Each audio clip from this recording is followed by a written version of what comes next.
안녕하세요. 정충진 변호사입니다. 오늘도 신나는 음악과 함께 굿모닝 영상 칼럼 진행해 보도록 하겠습니다. 오늘의 주제는 조두순 사례로 풀어보는 임대차 보호법 집주인 갱신 거절 사유 9가지입니다. 지난 방송에서 집주인이 갱신 거절할 수 있는 사유 중에서 실거주 목적의 사유를 한번 집중적으로 분석을 해봤죠. 그래서 손해배상 책임을 지는 경우와 아니면 나름대로 이제 매도를 했을 경우 이런 경우 다양한 경우의 수를 두고 한번 살펴봤는데요. 오늘은 그 이외의 사유들 또 집주인이 갱신 거절할 수 있는 사유가 여러 가지가 있습니다. 그런 부분들에 대해서 한번 살펴보는 시간을 가져보도록 하겠습니다. 이 사례가 불거진 이유가 뭘까요? 그러니까는 조두순의 부인이죠. 부인이 이제 집주인하고 임대차 계약을 이제 체결을 했는데 조두순 씨가 뒤늦게 출소를 하니까 집주인이 그 흉악한 범죄의 주인공이다라는 사실을 알고 뒤늦게 이제 임대차 계약을 해지하는 그런 사유였습니다만은 조두순 씨 부인 쪽에서도 우리는 나갈 데가 없다. 그리고 그러한 부분들은 중요한 사유가 아니지 않은가라고 주장하면서 지금 그 나가지 않고 있는 서로 지금 분쟁이 있는 상태인데요. 과연 이런 경우에 임대차 계약 해지는 그렇다 치더라도 2년 후에 집주인이 갱신 거절할 수 있는 사유가 되는지 그 부분을 살펴보도록 하겠습니다. 그래서 주택임대차 보호법 6조의 3항 이번에 새로 개정된 그 개정안이죠. 그래서 임차인에게 계약 갱신 청구권이라는 걸 부여했는데 그걸 풀어쓰면은 이런 내용이죠. 임대인은 임차인이 계약 갱신을 요구할 경우 정당한 사유 없이 거절하지 못한다라고 하고 있습니다. 계약 갱신을 요구할 수 있는 기간은 어떻게 되죠? 그 작년 12월 12일 날 이제 법이 개정돼 가지고 기존에는 6개월 임대차 계약 기간 만료 6개월 전에서 한 달 전 사이 이렇게 이제 규정을 해놨습니다만은 12월 10일 이후에 최초로 체결된 계약이나 갱신하는 계약 같은 경우에는 6개월에서 2개월 사이가 됐죠. 그래서 임대인을 조금 더 이제 보호하는 그런 측면으로 법이 바뀌었는데요. 이 부분들은 분명히 명심하셔야 되겠습니다. 그런데 그 6월 10일 이후에 최초로 체결된 계약이나 혹은 갱신되는 계약에만 적용되는 거기 때문에 그 전에 체결된 분들은 아직까지는 1개월 전까지 그 계약 갱신 요구만 하게 되면 권리를 보호받을 수 있다. 이렇게 생각하시면 되겠습니다. 그런데 계약 갱신을 요구할 수 있지만 그렇다고 이제 임대인도 보호를 해야 되는 측면이 분명히 있기 때문에 일정한 경우에는 임대인이 이제 계약 갱신을 거절할 수 있는 그런 경우를 정해놨습니다. 이제 9가지 정도가 되는데 이렇게 돼 있죠. 다음 각 호의 어느 하나에 해당되는 경우에는 그러하지 아니하다. 그러하지 아니하다는 것은 계약 갱신을 거절할 수 있다. 이런 얘기겠죠. 그래서 첫 번째로는 임차인이 2기의 차임액에 해당하는 금액에 이르도록 차임을 연체한 사실이 있는 경우 이 부분에 대해서 많은 분들이 헷갈려 하시더라고요. 이 부분에서 질문들이 많은데 이 부분을 중점적으로 한번 다뤄보도록 하겠습니다. 그리고 임차인이 거짓이나 그 밖에 부정한 방법으로 임차한 경우 임대인 같은 경우는 집을 좀 깔끔하게 쓰기를 원해서 그 임차인 쪽에서 이제 그 임대차 계약을 체결한 그 한 명만 들어오는 줄 알았는데 나중에 봤더니 뭐 가족이 한 10명 되더라. 이렇게 되면은 나름대로 그런 부분들도 거짓으로 혹은 이제 적극적으로 이제 거짓으로 속여서 나 혼자 살 건데 임대차 계약을 체결해 달라고 요청을 했지만 나중에 알고 봤더니 뭐 10명이더라. 예. 이런 식의 경우는 거짓이나 부정한 방법으로 임차한 경우가 될 수 있겠죠. 예. 그리고 이제 자기가 이제 아주 중대한 흉악한 전과자라는 그런 사실을 숨기고 하는 경우도 그 거짓으로 임차한 경우가 되겠습니다만은 앞에 사실 같은 경우에는 조두순 씨 부인이 임대차 계약을 체결했는데 뭐 적극적으로 숨기지는 않았거든요.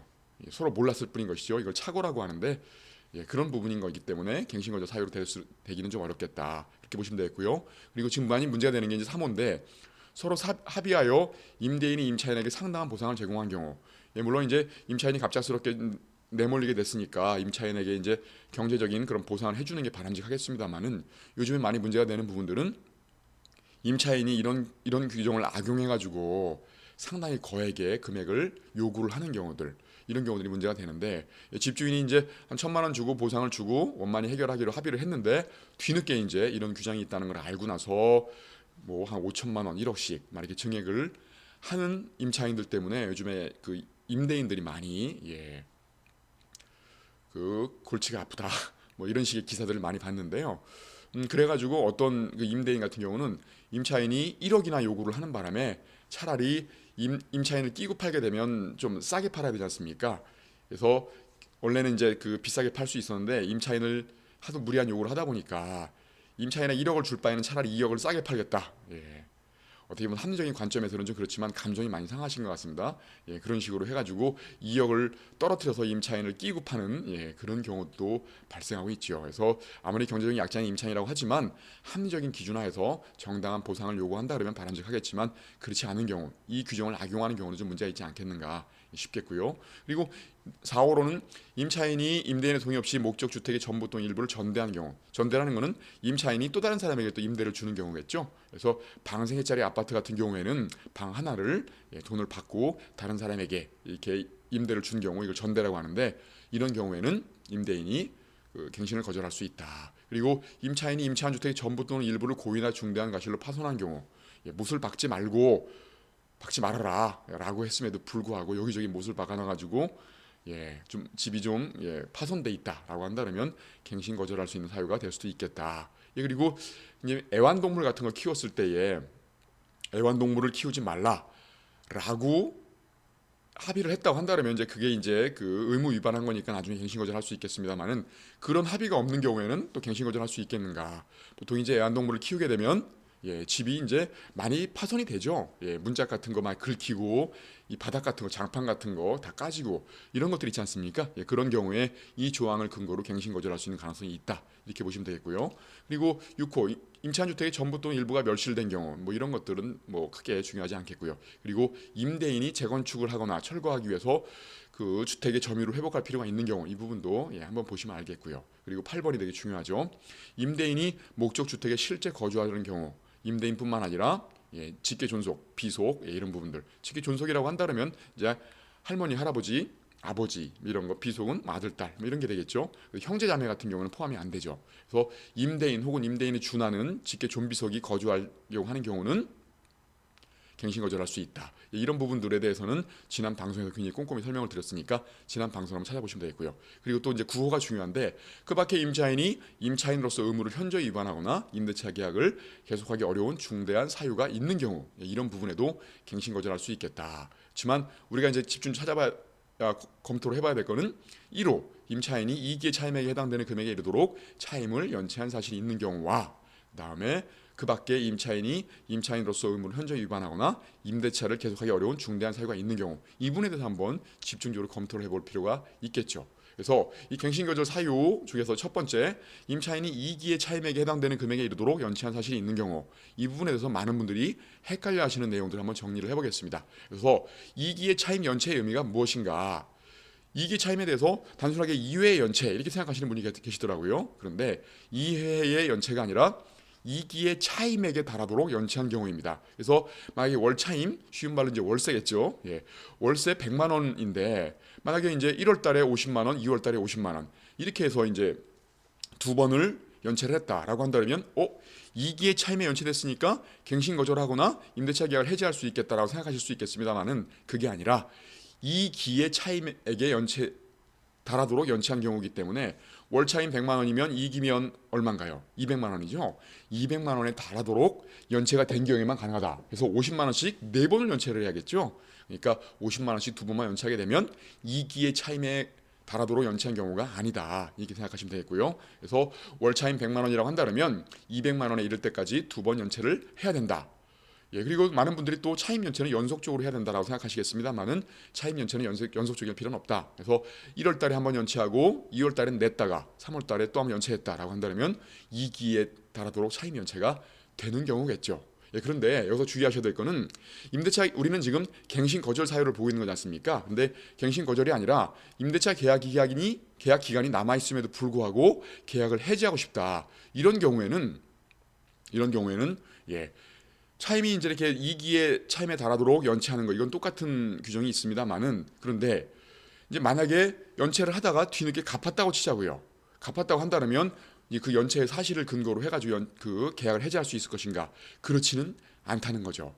연체에 사실이 있다면 2기의 차임에 달하도록 연체한 사실이 있다면 즉시 그 해지를 해야만 해지의 효과가 발생한다. 뒤늦게라도 갚았다라고 한다면 더 이상 해지할 수 없다. 이런 부분들은 유의하셔야겠습니다. 그런데 갱신 거절의 사유는 현재 이제 그 차임 연체를 하지 않고 있다 하더라도 갚았다 하더라도 과거에 2기 이상의 차임액에 달하도록 연체한 사실이 있으면 과거의 연체 사실로도 충분히 갱신 거절이 가능하다. 이 부분이 임대차의 계약 해지와 다르다. 이런 부분들을 알아두시면 되겠습니다. 그리고 또 헷갈려 하시는 게 관리비를 또 2기 이상 연체하게 되면 그 거절사유가 되는가 이런 부분도 궁금해 하시는데 관리비는 월세가 아니죠. 관리비는 차임이 아니니까 2기 이상 연체를 해도 거절사유가 되지 않습니다만은 그렇다고 해서 관리비를 상습적으로 연체를 하는 임차인이 있다고 한다면 어떻게든 제재를 해야 되는데 그거는 다음에 보는 사유들로 인해서 또 그 갱신 거절할 수 있는 사유가 될 수 있겠다라고 보시면 되겠습니다.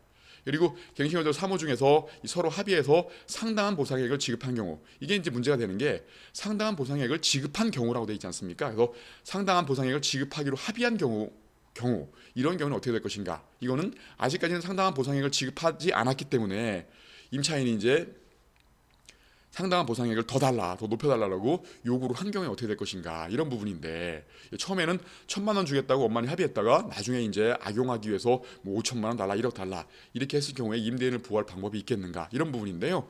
이런 경우에도 상당한 보상액을 지급한 경우는 아니기 때문에 증액을 할 수 있겠다 임차인이 이렇게 해석할 여지가 있습니다. 예, 그런데 상당한 보상액을 지급하기로 합의를 해가지고 임차인이 나가겠다라고 생각을 했는데 해가지고 이제 임대인이 뭐 집을 팔았다든가 아니면 그 다른 임차인을 들였다든가 뭐 이런 식으로 해놨는데 갑작스럽게 보증금을 증액하면서 상당한 보상액을 증액 요구를 하면서 못 나가겠다 주장하게 되면은 임대인의 신뢰를 해치는 경우가 발생할 수 있겠죠. 이런 경우에는 서로 형평을 위해서 그 갱신 거절의 사유가 될 수 있겠다라고 봐야겠죠. 예, 그리고 갱신거절의 또 다른 중요한 사유가 임대인이 실거주하는 경우 혹은 실거주하는 경우인데 이거는 지난 방송에서 정말 꼼꼼하게 다양한 경우의 수에 대해서 분석을 해드렸으니까 찾아보시면 되겠고요. 그리고 제9호 임차인의 현저한 주의 의무 위반 혹은 임대차를 계속 유지할 수 없는 중대한 사유 이런 부분인데요. 이게 이제 조두순 씨의 그 집주인이 주장할 수 있는 그런 사유겠죠. 임대차를 유지할 수 없는 중대한 사유가 있다. 우리는 이렇게 흉악한 범죄를 저지른 사람이 임차인인 줄 몰랐다. 그래서 지금 굉장히 시끌시끌하지 않습니까? 뭐 유튜버들이 가가지고 뭐 계속 그런 그 장면을 찍거나 아니면 시민들이 관심이 많다 보니까 계속해서 이제 그래서 주변 그 다른 호수의 임차인들이 도저히 살 수가 없다고 얘기할 만큼 그런 상황들인데 이러다 보니까 이제 그 임대인의 입장에서도 집값이 좀 떨어질 것 같고 임대료 떨어질 것 같고 다음번에 누가 들어올 것 같지도 않고 이러니까 더 이상 임대차를 유지할 수 없는 중대한 사유에 해당된다라고 주장할 수도 있지 않을까요? 예, 그럼에도 불구하고 경제적인 약자를 보호하는 주택임대차 보호법상으로 봤을 때는 임대차 계약을 체결한 게 이제 조두순 씨도 아니고 임차인이었고 그러한 상태에서 부인이었고 부인이 다른 곳으로 나갈 데가 없다라고 주장하는 상황이고라고 한다면 이 임대차를 유지할 수 없는 중대한 사유로 볼 수 있겠는가? 남편이 뒤늦게 이제 출소를 하고 들어왔다는 이런 사유가요. 예. 봤을 때에는 물론 뭐 최종적인 판단은 이제 판사들이 내리겠습니다만은 제가 바라볼 때에는 임대차를 유지할 수 없는 중대한 사유로 보기는 어렵지 않겠는가. 예, 그렇습니다. 예, 그렇게 보여지고요. 그리고 임차인의 현저한 주의 의무 위반 어떤 것들이 있을까요? 뭐 서로 간에 이제 임대차 계약상으로 서로 간에 약정을 해둘 수도 있겠죠. 절대로 애완견을 키우지 마라. 뭐 임차인이 직접 살아야 되지 다른 사람들이 계속해서 뭐 가족이라든가 지인이라든가 뭐 다른 사람들이 더 이렇게 더불어 가지고 살게 되면은 안 된다라는 그런 약정을 해놓게 되면 그 약정 위반으로 해지를 할 수 있겠죠. 그런데 그런 약정이 없을 때는 현저한 주의 의무 위반이 있어야 되는데 임차인이 혼자 살겠다고 라고 생각해가지고 임대를 주었는데 2명이 들어왔다. 뭐 이렇게 되면은 현저한 주의 의무 위반이라고 볼 수는 없겠죠. 뭐 서너 명이 들어왔다든가 이런 식으로 좀 현저해야 되는 부분이 있겠고 그리고 불법으로 뭐 증축을 한다든가 개축을 한다든가 뭐 이런 식으로 했을 때는 현저한 주의 의무 위반으로 볼 수 있겠고 못을 박지 마라라고 했는데 못을 한 개를 박았다든가라고 한다면 현저하다 볼 수는 없겠습니다만은 여기저기 못을 박아놔가지고 다 뭐 이렇게 일부 파손을 해놨다든가 이런 식으로 한다 그러면은 그것도 현저한 주의 위반이 있을 수 있겠죠. 예. 그래서 이러한 사유들로 인해서 갱신 거절할 수 있겠다 이렇게 보시면 되겠고요. 그래서 결론적으로 말씀드리면 조두순 씨의 집주인은 갱신 거절할 수 있는 사유가 없다. 잠정적으로 그렇게 판단이 된다.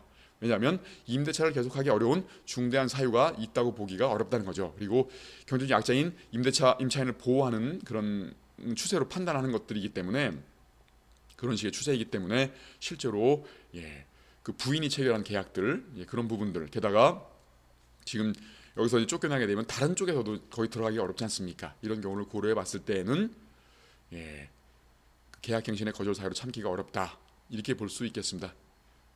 그렇게 되고 이렇게 이제 그 계약갱신 거절과 관련해 가지고 분쟁이 발생하게 되면 법적인 논리로 차분하게 설득을 하는 거, 일단 소송부터 제기하고 하게 되면 소송하게 되면 스트레스도 많고 소송 비용도 들어가고 그러지 않습니까? 예, 그리고 여러분들이 뭐 나홀로 소송을 진행하면 되겠지라고 생각하겠습니다만은 실제로 나홀로 소송을 진행하는 분들 굉장히 스트레스가 많으세요. 예, 판사들도 나홀로 소송을 진행하게 되면 친절하게 잘 알려주지 않고, 예, 그런 경우들이 많거든요. 왜냐하면 판사들도 사건들이 많기 때문에 그렇습니다.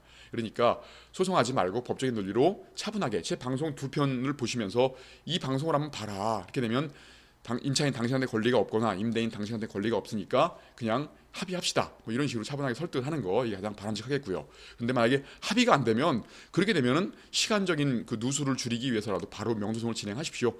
명소송을 진행하게 되면 보통 6개월에서 8개월 정도 시간이 걸리는데, 예, 그렇게 되면 너무 손해가 크지 않습니까? 양쪽 다. 예, 이러니까 바로 명소송을 진행하도록 하고, 그런데 이제 만기 전에 6개월 전에 계약갱신이 거절을 했는데 임차인 쪽에서는 나는 그 받아들이지 못하겠다, 나는 갱신 요건이 있다, 뭐 이런 식으로 분쟁이 6개월 전부터 발생했다고 한다면 원래는 만기 이후에 소송을 할 수 있습니다만은 만기 전이라도 장래 이행소라는 형태가 있습니다. 아직은 분쟁의 형식이 발생하지 않았지만 장래에 분쟁이 발생할 게 뻔하다고 한다면 미리 청구할 수 있는 경우가 있거든요. 이런 식으로 해서 미리 소송을 제기해가지고 판결을 받아두게 되면 딱 만기가 되는 날 강제 집행해가지고 서로 내보낼 수 있겠죠.